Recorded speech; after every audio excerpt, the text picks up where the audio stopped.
Hi, everybody. It's time for Circle of Fellows, episode 6. I'm Shel Holtz, and I have a panel of 4 terrific fellows to tackle communicating difficult and bad news today. With me are Kellie Garrett. Hi, Kellie. And you're coming to us from the frozen north, right? Which isn't so frozen.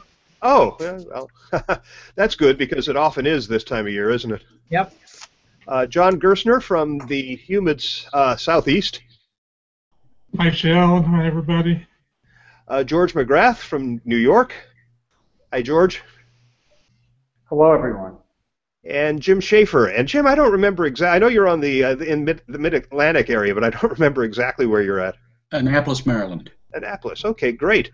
And again, the topic today is communicating difficult and bad news. And this topic jumped into my mind a few weeks ago. There was an article, can't remember where it ran, but it was talking about the CEO of Salesforce, Eric Benioff, jumping on the bandwagon of CEOs who are rejecting the idea of shareholder value as a philosophical underpinning for an organization. I went to work for a pharmaceutical company in the early 90s as director of corporate communications, and the first thing I was told was that I had to help communicate the fact that they were adopting this shareholder value enhancement initiative. And if you haven't heard of this, it's real simple. It's that nobody in the organization should undertake any kind of activity at all that doesn't serve the enhancement of shareholder value.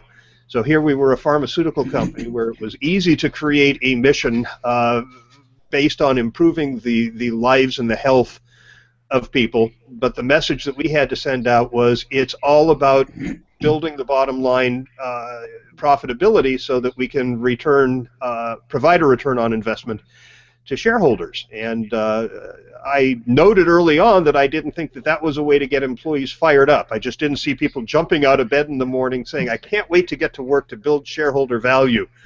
And I was told, no, they're all shareholders, the employees, through the employee stock ownership plan, 401k, I argued that I don't think they had enough of an investment that helping build shareholder value was somehow going to ensure a nice retirement. And indeed, despite what we did in communication, and I worked with training to put people through training, it never caught fire at all and eventually did a slow fade. And I was reminded also that Enron had a shareholder value enhancement philosophy as a foundation for their operations, which led to a lot of really bad decisions, obviously. So that's part of what we want to talk about, in addition to just communicating difficult and bad news. But let's start with that. If somebody comes to you, your employer or a client, and says, here's what we want to communicate, whether it's internal or external, and you know in your heart as a communicator that there's just no good way to do this. You can't get the kind of results your leader or your client thinks you can. What do you do? And I think there's 2 dimensions to this. What do you tell your client? How do you try to make the case that communicating this is just a bad idea? And if you're tasked with the assignment anyway, how do you go about it?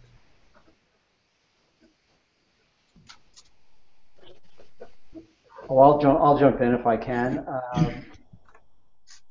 We've all been in those kinds of situations where you're called into the executive office and they say, we've got this transaction we're going to do that's really going to have an impact on our customers or employees.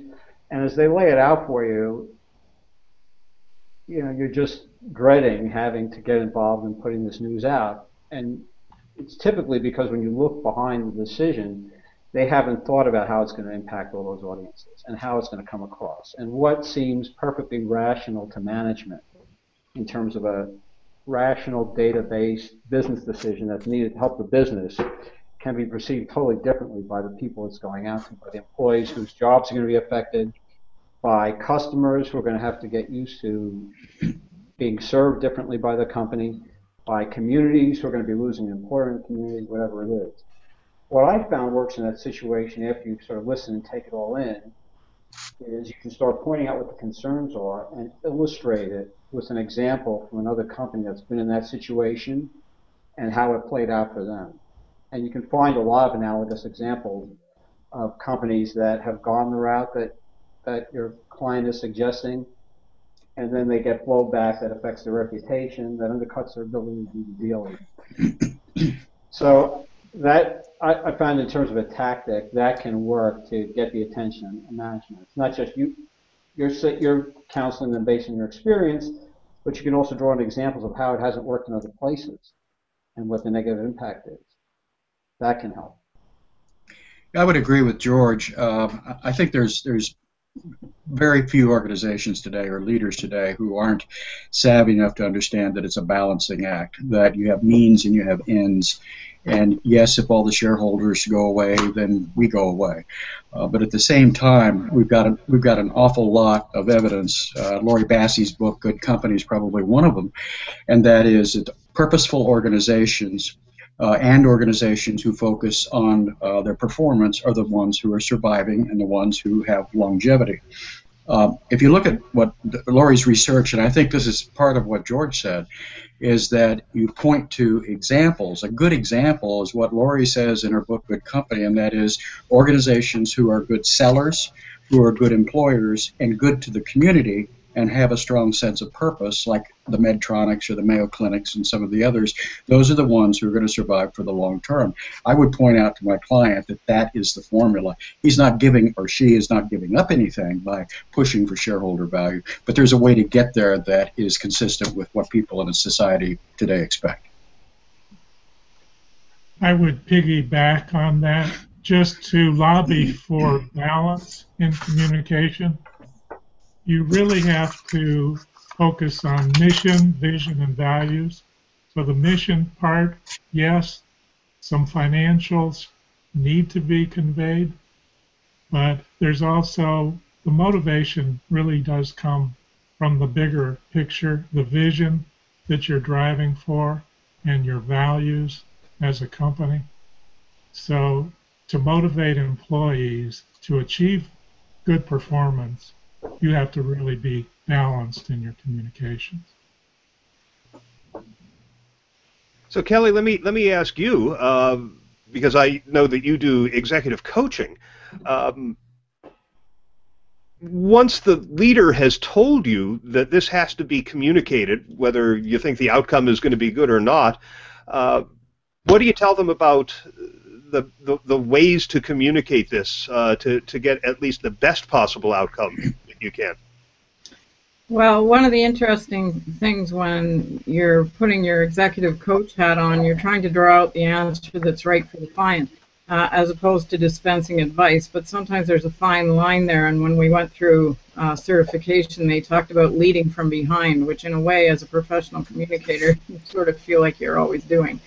One of the things that I focus on is I find most executives, even the altruistic ones who have a shred of humility left, are quite interested in what's going to make them look good. So if I think it's not going to not only make the company look bad, but make that individual or the executive as a whole look bad, I'll sort of hold the mirror up that way as one coaching point.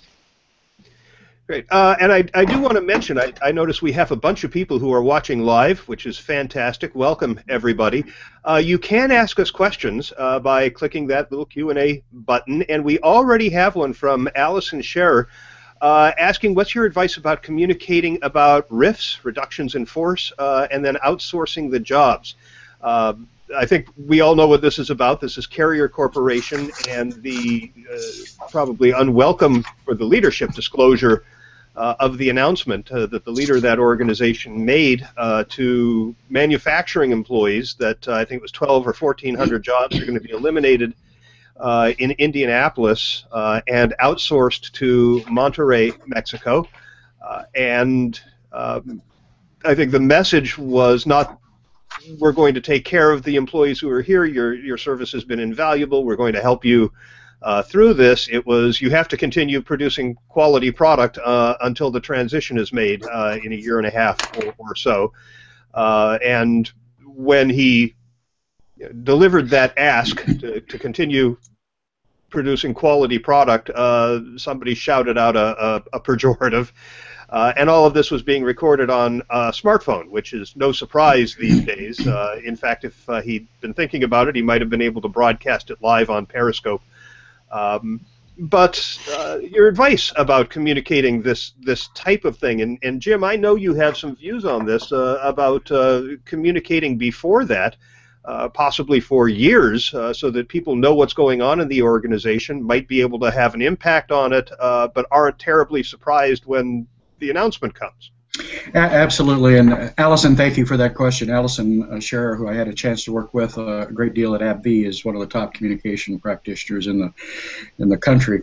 I've done a lot of work in labor relations and labor communications way back when I first was at Towers Perrin, and this guy deserves what he gets here.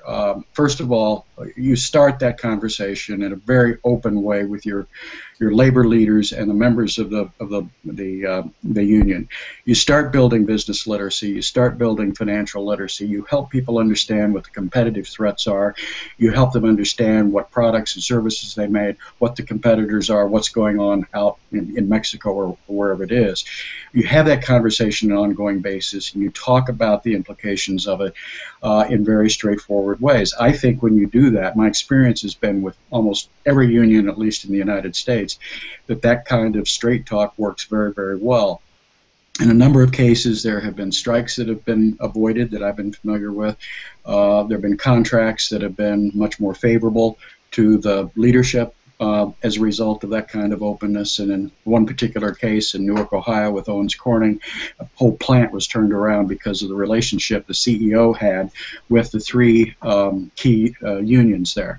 So I think open communication should have started a long, long time ago, and the guy gets exactly what he's getting for himself. I've been a part of some of these announcements, unfortunately, and I can say that if you just keep in mind, you're communicating to human beings, and to be respectful and treat everyone affected with dignity are two very important keys here.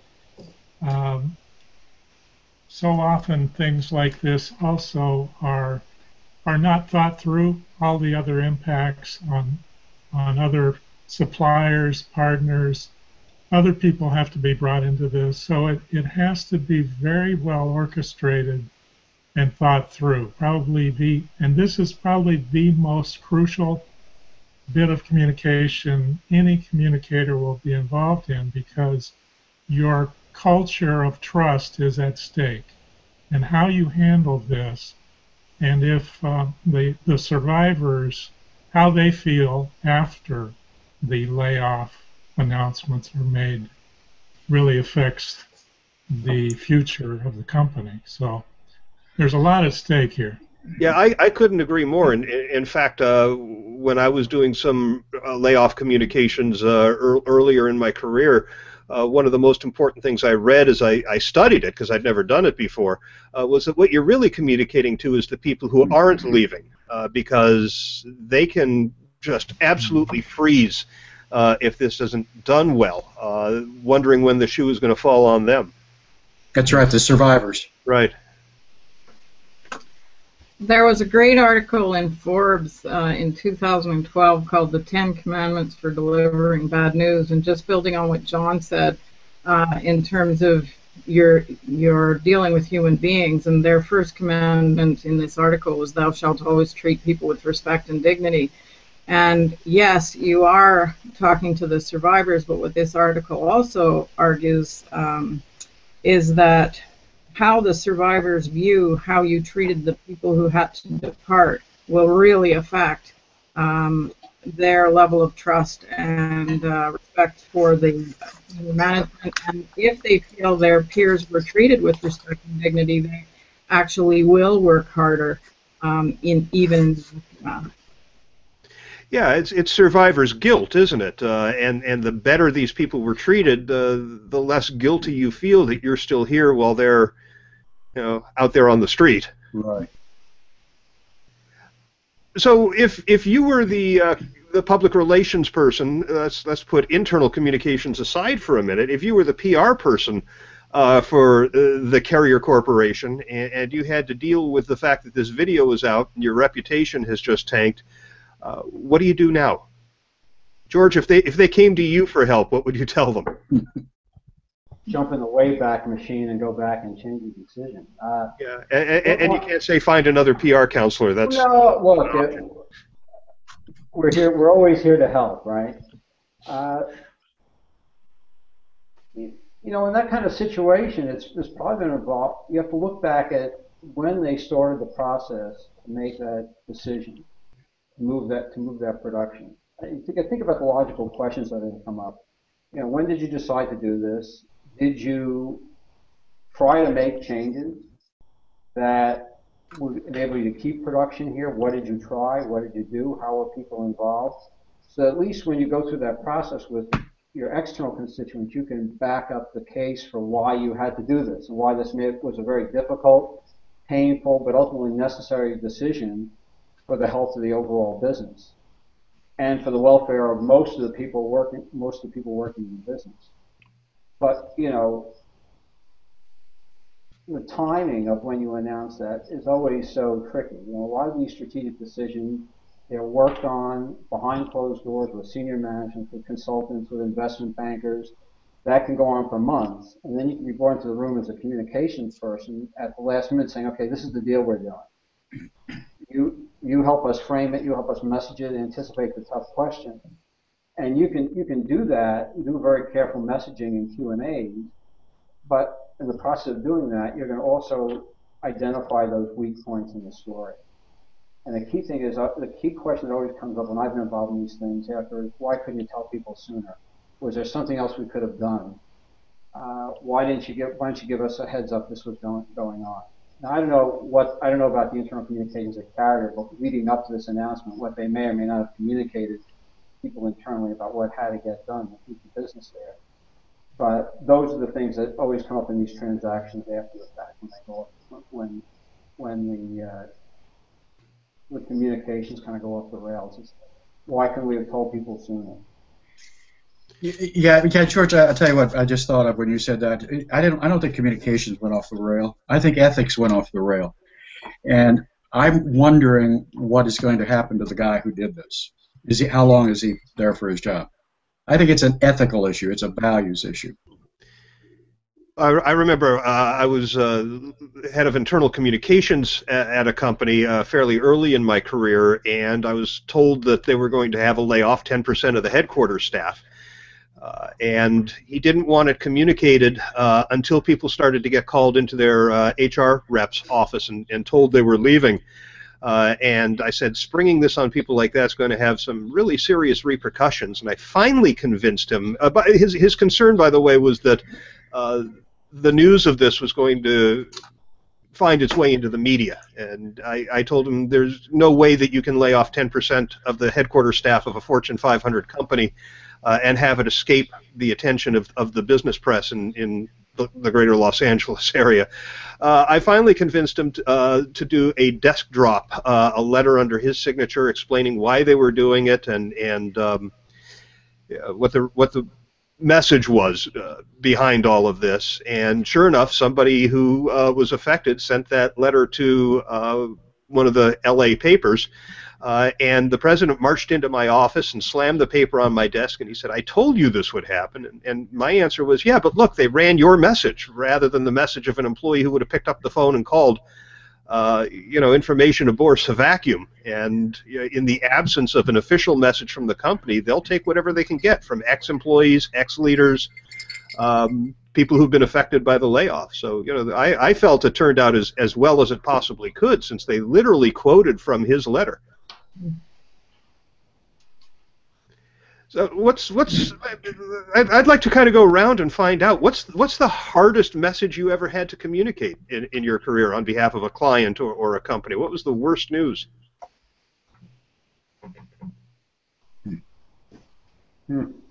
John? I'd say it's a toss-up between layoffs and offshoring employees, like similar to what Carrier did, moving jobs to a foreign country.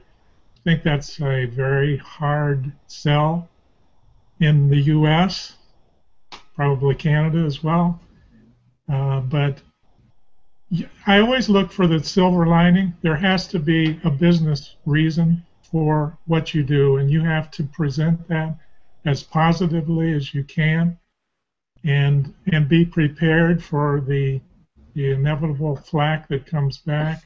But again, it's all of that pre-planning. It's working through all the Q&As. It's all of the landmines that you expect to blow up. Be prepared for those, and treat people as human beings when the announcements finally are made.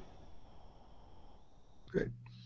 George, do you have any thoughts on what was the hardest thing you ever had to communicate? Yeah, I would say it was the same thing. A major plant closing, where the plant made 2 major product lines. One of the product lines, the production was going to be moved not out of the country, but to another state, and so half of the people in the plant were going to lose their jobs. Some of them were going to get the opportunity to relocate, but most are going to be losing their jobs. And it's tough to make that kind of news go down, particularly when you've got people standing right next to them working with them in those same lines in the plant who are going to be keeping their jobs. Again, as John pointed out, and I think others have on this call, the key thing is you got to put yourself in the shoes of the person you're communicating with. Don't think of them as an audience or a group, but think of yourself as an individual. If I heard this, what's this effect on me, on my family, on my sense of personal security, on my sense of personal worth? And be prepared to sort of address this at the emotional level too. I mean, we do a lot of work. We do a lot of work getting the rational arguments down. We can go through the data points. We can show you here's why the margins on business are down. These are the competitive pressures. These are what we have. This is what we have to do. This is the necessary step. But we've also got to bring in the element of we understand for you that none of this that we say makes this easy for you. And then here's the things we're going to put in place to help you make that transition.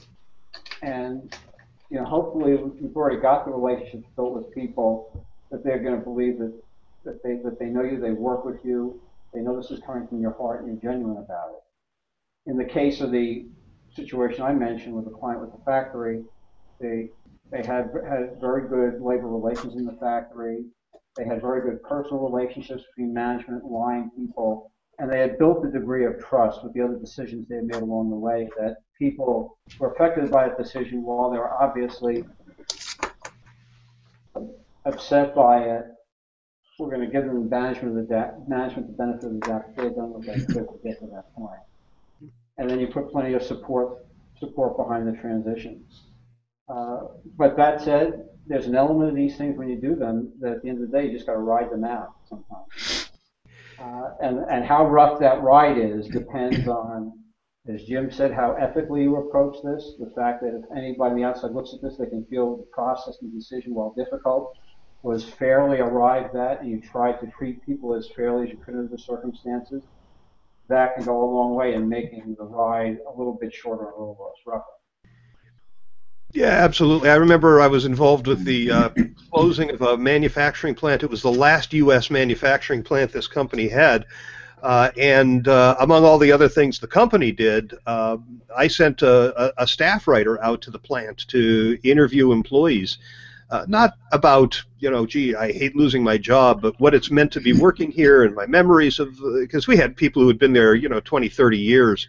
That article actually won an Award of Excellence in the IABC International Gold Quill Award, but it was the sort of shining the light on the people and saying these are important people, they've contributed to this organization, treating them as people and addressing the emotional side of, leaving this plant that's been my life for so long. I think it helped. The post-publication research we did indicated it made these people feel valued even though they were leaving, and made everybody else, feel pretty good about these folks. So yeah, that's one approach. I want to acknowledge that we have received a question from Dean. Can I want to finish going around to Jim and to Kelly on this question. Yeah, the first thing I thought of when you asked the question about what's the worst news you ever gave, I have helped run 2 gubernatorial campaigns and 2 congressional campaigns. I won the 2 gubernatorials and lost the 2 congressional. The worst news I had to give was to the campaign team that said we lost. It was all I had to say. It was no surprise to them because they've been following the numbers and the polls all along.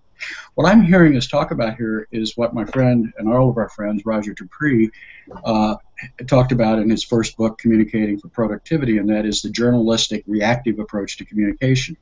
I'm wondering why we're focusing our conversation any day, today or any other time, on what happened as a result of not managing communication right in the first place. Why didn't those people, and I wonder if they did, have the information they needed to improve the performance? Did they have what Jack Stack refers to as open books so they could help save the company? They could proactively do the kinds of things that would improve the performance of the business and try to avoid it. Why was the communication that we're talking about making the announcement of the layoff instead of preempting it and giving people the information they need, financial information they need, so that they could help avoid it in the first place? Kelly, you want to weigh in? I had 2. One was when I was very green, new communicator. I was working for a drug and alcohol addiction foundation in Ontario, and their mandate was to produce scientific reports on the effects of drugs and alcohol without regard to what the public policy of the day was. And it was during the Reagan Just Say No era, and the Canadian government was actually getting pressure from the American government to stop releasing these kinds of studies because some of them talked about how some drugs were less harmful than alcohol, for example, and I won't get into which ones. So we got unbelievable pressure from the government to stop releasing them. The scientists were up in arms, and I, as the green communicator, was suddenly the spokesperson for the organization on the release of these studies.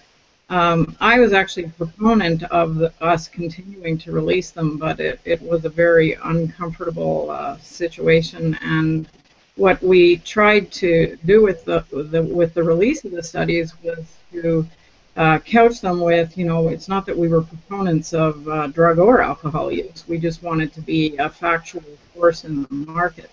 That was one. Another one was much fuzzier and internal. I was working for a fabulous CEO, and he was an ethical and great leader, and he wanted to transform the internal culture, which had lousy employee engagement. And he was enlisting me and helping him write messages about how things were different and changing, and I kept saying to him, it was more advice than coaching, it's simply not true. Some of my peers were not acting in line with what he was espousing, and I was worried that it was going to tarnish his very honest, good efforts to shift the culture. So we actually used to have quite a few bun fights on this issue, and I would sometimes have to write things that I didn't agree with anyway. I agreed with the point he was trying to make and the shift in strategy, but I knew that the actual experience of a lot of employees was not in line with what his messaging was. So that was a very difficult 3-year journey, and during that time I learned how to get others to influence, because at the time I thought I was the one who always had to be doing the influence, and that wasn't the best tactic. Yeah, as we've been talking about this, I was thinking about an article I read in Fortune a week or so ago, and I pulled it up. This was a survey of 2,000 full-time employees in the U.S. and the U.K., and what they found was a correlation between transparency in informing employees about the performance of the organization and productivity, morale, and retention. What they found was 1 in 10 workers in this study said that they're aware of company progress in real time. More than 4 out of 5 want to hear more about how their company is doing. When they hear nothing, more than half resort to doing their own detective work to find out what's going on, and over 90% said they would rather hear bad news than be kept in the dark. and there's more data here. And when I post the podcast version of this broadcast, I'll include a link to this article. But that can't be a surprise to anybody in this group. No, in fact, I'd say it's more than correlation. I would say it's causation. That we know from lots and lots of research that when you're open, when you're honest, when you're candid, when you provide people with the information they need to improve, that productivity performance will improve. It's causal, not correlated. All right, we have a question from Dean Owen, and a reminder to all of you who are watching live that you can ask a question. Dean says, have you ever had to explain the death of one or more individuals that was the direct result of your company or client? And could you discuss the circumstances and the result? So this is crisis communication, but crisis communication is often not good news. So is this something that you have ever had to deal with? I was with a company that dealt with it once, but I wasn't directly involved in the communication. I saw how it went down, though. But is it something that you've dealt with? Not me. No? It was a client, but I wasn't directly involved. Well, he asked if about clients as well. Jim, is that something that you can talk about? Yeah, it was a death. Well, there was an amputation of an arm the week before, and somebody was killed the next week. I was not involved in the process, nor involved in the communication part of it. I was brought in to try to turn around the lack of a obvious safety culture in the organization. And that's an important point, isn't it? Is part of the messaging has to be about doing what you're going to do to make sure this doesn't happen again. That's right. Yeah, the circumstances it happened in the company I was working for at the time. It was a pipeline explosion, an oil company that killed a couple of workers. And it was pretty much the same as talking about the measures that we had taken to make sure the things were safe beforehand, but acknowledging that more work needed to be done, and what steps we were going to take to make sure that that work did get done. Anybody else have any other thoughts? It looks like we've lost John, but I suspect he'll be back. The only point I would add is that when you have those situations, those terrible situations involving fatality, there's obviously going to be an investigation involved with it by legal authorities, by regulators, and that can also constrict what you can tell people right at the time until an investigation is completed into an accident. So you have to take that into account in communication. I think again, you can. The key things to show are that you care for the people and the families directly who are affected by this, and that your heart goes out to them. And if we have to figure out things that we have to fix, we're going to do that because nothing's more important than the safety of our people. But right now, our focus is on taking care of the families of those people who are involved. There's another type of difficult communication that we're seeing play out right now, and that's Apple Computer. Taking, whether you agree with it or not, or think it's the right thing or not, they're taking a principled stand in resisting the FBI's request that they create software that doesn't exist now that would allow them to access the phone of the iPhone of one of the shooters in San Bernardino. The latest Apple iPhones have very strong encryption that is designed to protect user privacy. It is stronger encryption than earlier versions. A lot of people have been pointing out that Apple has complied with requests before, but that's because it was something that they could do without actually creating new code. And they're resisting this. I'm sure everybody has been hearing a lot about this. They're resisting it based on fears that they would set a precedent.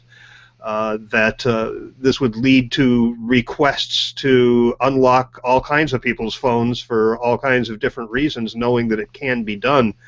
Found out yesterday that Amazon and Google and Facebook are all supporting them, so is Microsoft. Google is submitting an amicus brief, a friend of the court brief in the case, because as makers of Android, I suspect they have the same concerns. But the public opinion polls show that most of the country, worried about ISIS and other terrorist attacks, is supporting the FBI on this. So here's some difficult communication. Do you have any thoughts on what Apple should be doing going forward? I mean, Tim Cook's letter was, I thought, a well-written letter, but I thought it raised more questions than it answered, and has served as fodder for some of the critics to attack. As you probably know, presidential candidate Donald Trump has called for a boycott of Apple. I don't know if even the most ardent Donald Trump fans would be willing to sacrifice their Macs and their iPhones. But any thoughts on the communication that should be coming out of the PR, media relations department at Apple at this point? My first reaction is that it would be the same as if a client called me and told me he had a problem. I don't have enough facts and data to be able to comment on it. I think Apple's looking good in some people's minds. I think the government's looking good in some people's minds, but I just don't have that kind of information. I've seen public opinion polling on this issue, which indicates that the public is actually split or kind of evenly divided on this. And to me, that points out the difficulty of this issue. And it's not just an issue for Apple. Apple just is the company in the crosshairs right now, but the other companies, Google and Microsoft, that all are coming into it because they know it could affect all of them as well. What I'm seeing informed commentators saying about this is this needs to go to Congress and a legislative solution, because we've got to sort of adapt to an age in which we can give law enforcement access to these informations and devices with proper court orders, with the judiciary involved, without compromising everybody else's security. But that's going to involve some actual changes in laws. And I think you're hearing some of that now from the technology community saying, it's not like we don't want to be helpful on stopping terrorism. We've got to be able to do this in a way that's going to also protect the other people who are users of our phones, that are going to protect the technologies, and that are not going to create opportunities and security risks in using the technology that just makes things worse. So it's a big, complicated, it's a big, hairy, complicated issue. And then when you hear, well, the place to resolve it is Congress, I guess my response is good luck this year. Yeah, definitely, or perhaps next. One of the other issues that has been raised on the side of Apple's view is, they do business in countries other than the U.S. If they comply with an FBI request for this, doesn't that establish the precedent that would lead them to have to comply with a similar request to get into a user's phone from the Chinese government or the Russian government or the Iranian government? So I think they've got a lot of challenges in communicating this. But one of the questions I've heard posed is Apple actually looking at a threat to their reputation? They've been gold for a long time. Could this actually chip away at that reputation?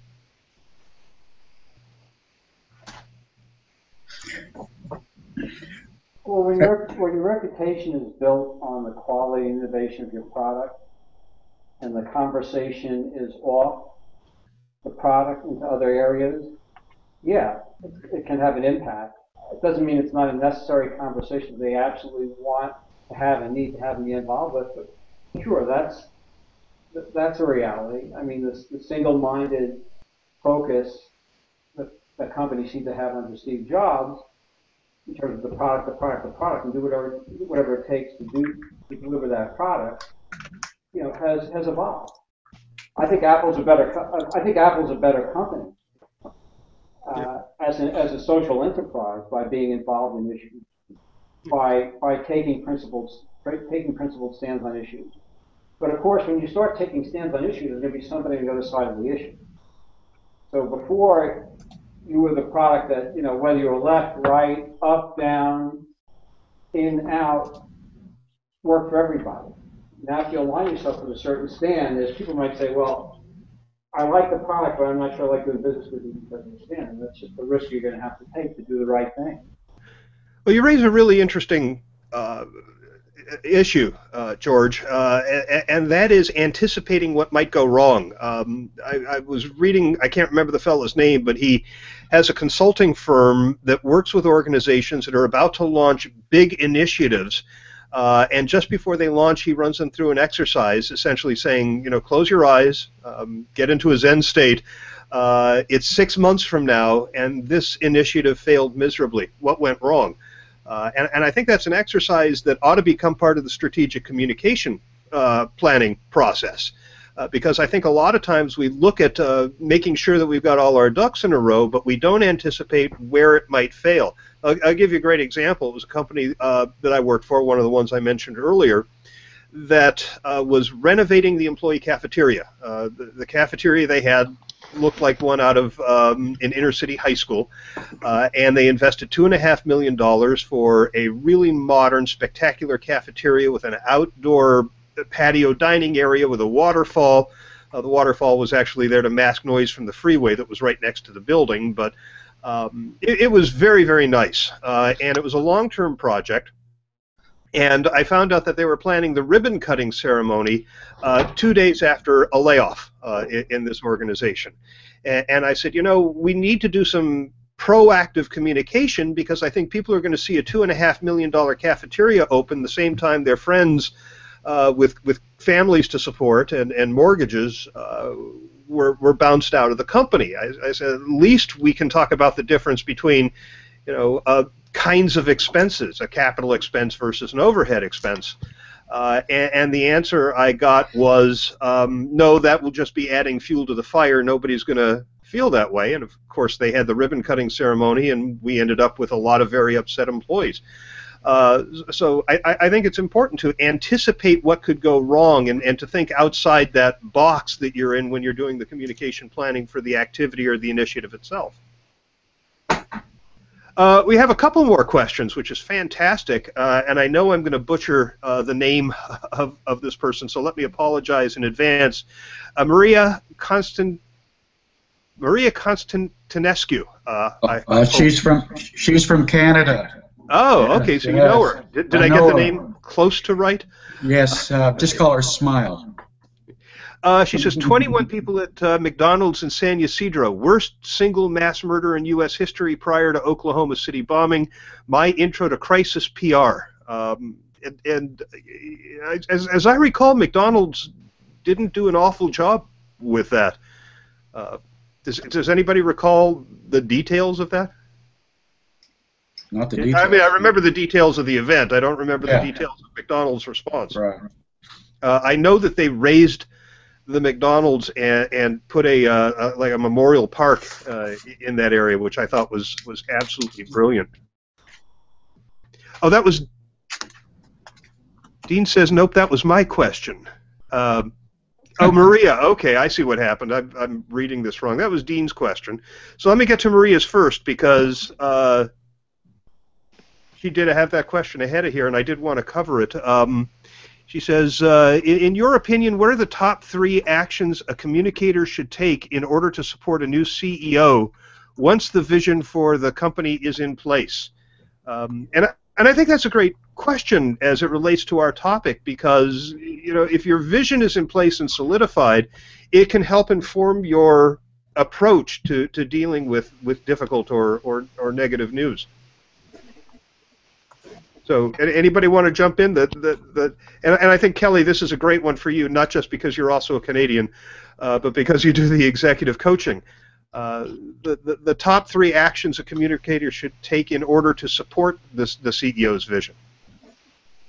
Well, one is the stakeholder analysis, internal and external, which is sort of a pure communication aspect. Another is the internal lay of the land in terms of the informal social networks, not a la social media, but in terms of who talks to whom and who influences whom, and at the various levels of the org chart, even if they don't have positional power, who has the power. And for the third one, I'd have to think about that. I'm characteristically reflective here. Shel, I think one of the first things that that a leader needs to do once he or she's established the vision or the strategy, whatever, is start demonstrating through aligning the infrastructure so that people start to see work changing. So changed work creates different kinds of results. And so what that means is that the leadership, the measurement, rewards, recognition, work processes, all that stuff needs to communicate to people, yes, we're serious, yes, we're doing the kinds of things that will get us to that vision. I would mention, can you hear me? Yeah, you sound just fine, John. Okay, I'm sorry. My laptop crashed, so I had to go to another machine.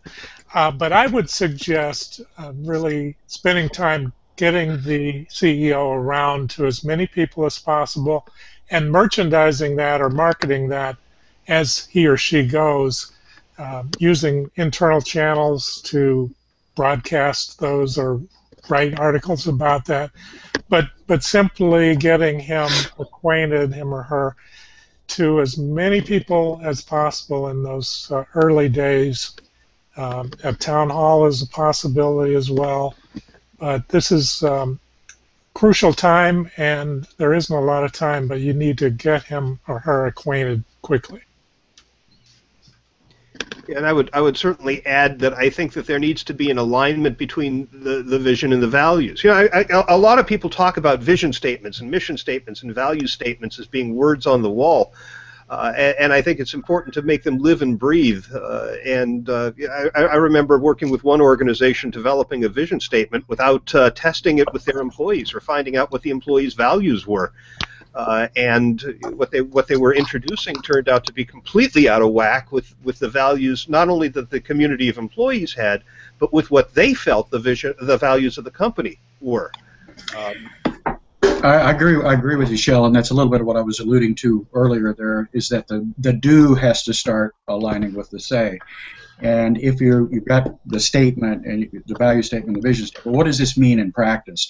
How are we going to do work differently than we've done it before? What does it mean when we say this in terms of what we will do and what we won't do?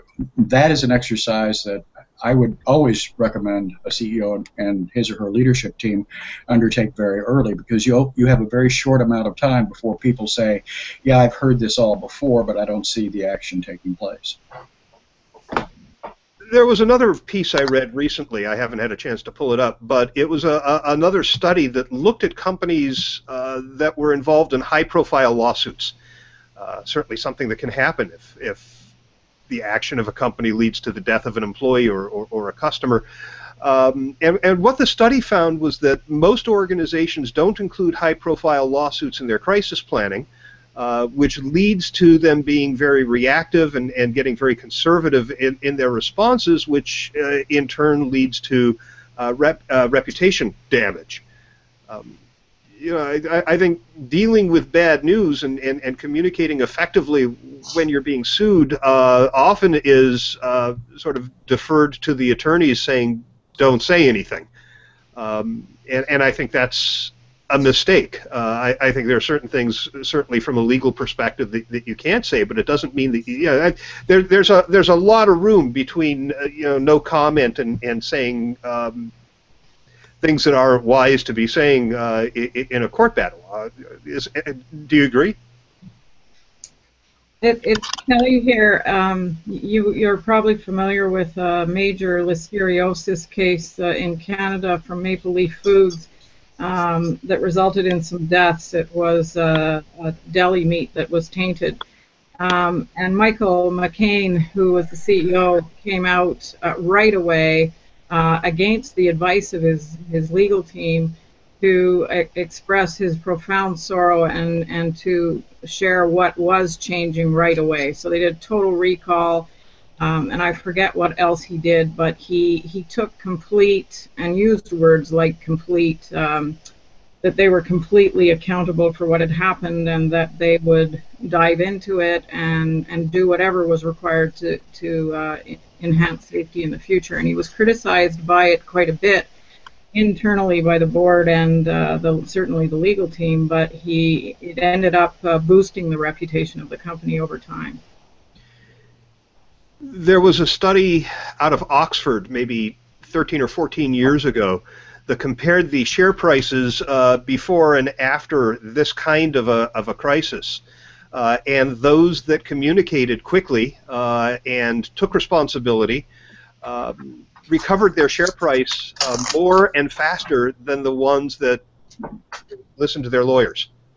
I thought that study was fascinating. I would assume that the results wouldn't be terribly different if they were to do that today based on more recent events. Shel, are you saying that they said that the ones who moved quickly were doing it in spite of their lawyers? That was part of the research? In other words, there may have been times when they had the right lawyers yeah, that's true. Saying and doing the right things. They didn't say that the lawyers and the companies that communicated quickly and took accountability were getting advice not to from their lawyers. They just said those that, in the word, I don't know if you guys know Fred Helios Garcia. He's a crisis consultant.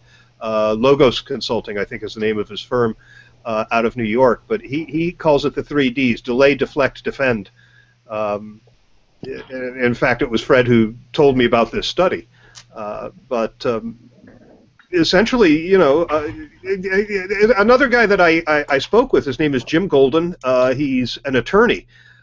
Used to work in the most litigious industry in the country, the trucking industry, and now does defense work for malpractice. But he's been going around the country doing seminars for doctors talking about, you know, the lawyers say that when you do something wrong, you go to your office, you lock the door, you don't talk to anybody, and you call the legal department.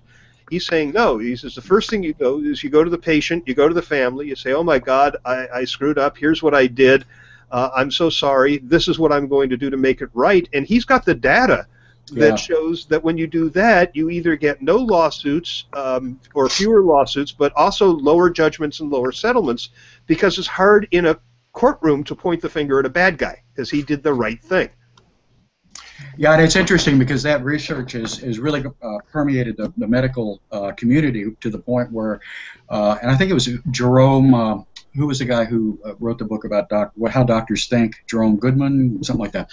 Anyway, he said the same thing, and what's happening is increasingly, if I make a mistake as a physician, part of the checklist is, just like in an operating room, part of the checklist is, I'm sorry, I apologize, let me try to make it better. And the payouts are far, far smaller as a result of that kind of behavior. I'd like to add, and I may have missed some of this. I missed some of the conversation, so I hope I'm not repeating here. But in my mind, I keep running across this phrase, what's the elephant in the room?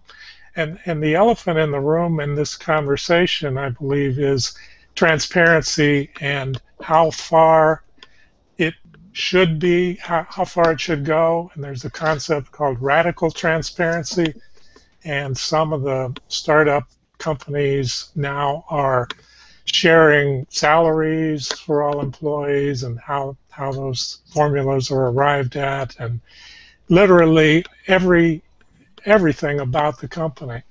And I know Jim mentioned earlier that transparency is really a moral issue. It's not just a financial one. So I think when we think about public organizations and having public trust, there's a requirement to be transparent. But yet I know we've all just discussed some things that are very sensitive and need to be carefully handled. But I think, what is this line of transparency that we really need to be shooting for, and how much more transparent do we need to be in our organizations than we are today? Yeah, let me share. If I've never done this on a Google Plus Hangout on air, but I want to share a video. So I'm going to come over here to screen share, and I think it's going to work. This is the CEO of LinkedIn addressing his employees after the earnings were announced and the share price plunged, I think, 40%. So this is very short. Isn't whether or not companies are going to experience this kind of issue. The question is how the companies navigate through it. That's the most important thing. And I think above all else, it's very important, especially for those of you that haven't experienced it before. We are the same company we were the day before our earnings announcement. I'm the same CEO I was the day before our earnings announcement. You're the same team you were the day before our earnings announcement. And most importantly, we have the same mission, vision, and sense of purpose in terms of our ability to create economic opportunity. None of that has changed. It hasn't changed one iota. Here's what continues to change. Anyone see the recent World Economic Forum study that just came out? We shared a lot on LinkedIn. Anyone? Show of hands. Anyone? So, punchline of this World Economic Forum survey is that 5 million jobs will be displaced by virtue of new technologies and emerging technologies between now and 2020. The gross number, that's the net number, the gross number is over 7 million jobs that will be displaced, and they're assuming and estimating 2 million new jobs will be created. It's an interesting piece. They coined a phrase I hadn't heard before, and they started talking about the fourth industrial revolution. The fourth industrial revolution. The first was powered by steam. The second was powered by electricity. The third was powered by IT and software. And the fourth is going to be powered by this convergence of capabilities and technologies, artificial intelligence, the Internet of Things, and commingling these capabilities with software. And as a result, the world will never be the same. But here's what they said. You know, historically, when there's new innovations, it creates new opportunities, new levels of productivity, new jobs that are created. Historically, though, the rate of change was much slower. People had plenty of time to retrain and retool to take on these new opportunities. Today, not the case. The world has never seen innovation moving at this rate and is outstripping our ability to train the workforce for the jobs that are and will be, and not just the jobs that once were. Does that sound familiar to anyone? It should, because that's been our narrative for years. I don't say that boasting. I say it because it's a fact. We recognize this. It's our jobs. This is what our platform is all about. We've been talking now for at least several years about the fact that the creation of economic opportunity and increasing socioeconomic stratification will be the defining issue of our time. There's no company anywhere in the world better positioned to help individuals, the people they care about, the people that work for them, to navigate these uncertain times, these increasingly uncertain economic times. That's the role that we play, and that has not changed. I'm very excited now to turn to a plan that I believe is the strongest plan we've had in the 7 years I've been at the company. This isn't just a summary of business objectives across multiple areas. It is a holistic plan that aligns us around the things that matter most. And it is this plan that will enable us to execute. It is this plan that will enable us to manifest our vision, our mission, our sense of purpose in the world when the world needs us most. And if we do that, our valuation will take care of itself. Okay. With that, So, he do a good job? You went for the vision. Yeah, I would go back to what John was raising there. He was talking about the elephant in the room, and I think that the extent to which a company is transparent depends. We use an exercise with the leadership team. It's called How Open is Open, where on a continuum of 1 to 10, 1 being closed, 10 is open, there is a very, very dynamic conversation that goes on with the leadership team agreeing where are we going to be on the 1 to 10 scale. What is a 7? What is an 8? What is a 6? What are we going to do and not do? And that kind of a session then creates a documentation that then guides the openness and the transparency of the entire organization. So I think it's a difficult question, and it has to be resolved by each leadership team. We have to name and tame the elephant. That's right. And I do believe we really do need more transparency. The times we're in, the economics that we're in today demand it. And the minute we close communication or stifle it or in any way put a barricade up, you cause great distrust among employees. You shake. But there's a lot of tension too, John. And let me give you an example of one came up on another forum the other day. Is when somebody leaves the company, do you explain?